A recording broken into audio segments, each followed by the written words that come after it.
প্রিয় দেশবাসী, আসসালামু আলাইকুম। আপনারা জানেন প্রধানমন্ত্রী শেখ হাসিনা রাষ্ট্রপতির কাছে পদত্যাগপত্র জমা দিয়েছেন এবং আমি তা গ্রহণ করেছি। প্রধানমন্ত্রীর পদত্যাগ ও বৈষম্য বিরোধী ছাত্র আন্দোলনে সৃষ্ট পরিস্থিতিতে বঙ্গভবনে ৩ বাহিনীর প্রধান এবং বিভিন্ন রাজনৈতিক দলের নেতৃবৃন্দ, সুশীল সমাজের প্রতিনিধি ও বৈষম্য বিরোধী ছাত্র আন্দোলনের কয়েকজন সমন্বয়কদের সাথে আলোচনা হয়। শুরুতেই সেনাপ্রধান বিরাজমান সার্বিক পরিস্থিতি ও রাজনৈতিক দলগুলোর সাথে তার আলোচনা সম্পর্কে আমাকে অবহিত করেন। রাজনৈতিক নেতৃবৃন্দও এ সময় তাদের বক্তব্য তুলে ধরেন।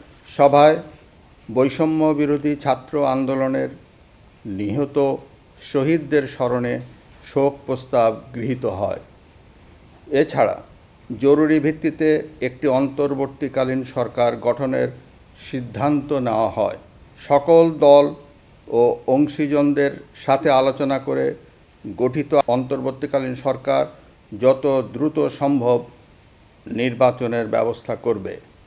বৈষম্য বিরোধী ছাত্র আন্দোলন ও বিভিন্ন মিথ্যা মামলায় আটকসহ সকল বন্দীদের মুক্তি দেওয়া হবে। বৈষম্য বিরোধী ছাত্র আন্দোলনের নিহতদের পরিবারদের ক্ষতিপূরণ প্রদান ও আহতদের সুচিকিৎসার প্রয়োজনীয় সকল সহায়তা দেওয়া হবে। সর্বসম্মতিক্রমে বিএনপির চেয়ারপারসন বেগম খালেদা জিয়াকে মুক্তি দেওয়ার সিদ্ধান্ত নেওয়া হয়। প্রিয় দেশবাসী, আমি দেশের আইনশৃঙ্খলা পরিস্থিতি স্বাভাবিক করতে এবং লুটতরাজ ও ধ্বংসাত্মক কর্মকাণ্ড বন্ধ করতে রাজনৈতিক দলগুলোর প্রতি আহ্বান জানাচ্ছি। জনগণের জানমাল ও রাষ্ট্রীয় সম্পদ রক্ষায় সশস্ত্র বাহিনীকে কঠোর পদক্ষেপ নেওয়ার নির্দেশ প্রদান করছি। সাম্প্রদায়িক সম্প্রীতি ও সংখ্যালঘুদের নিরাপত্তা নিশ্চিত করতে এবং সরকারি সম্পত্তি রক্ষায় সকলকে এগিয়ে আসার আহ্বান জানাচ্ছি। দেশের অর্থনীতি, প্রশাসন ও শিল্প কলকারখানা চালু রাখার লক্ষ্যে সকলকে কার্যকর ভূমিকা রাখার আহ্বান জানাই। এছাড়া যারা হত্যা ও সহিংসতার সাথে জড়িত, নিরপেক্ষ তদন্তের মাধ্যমে তাদেরকে আইনের আওতায় আনা হবে।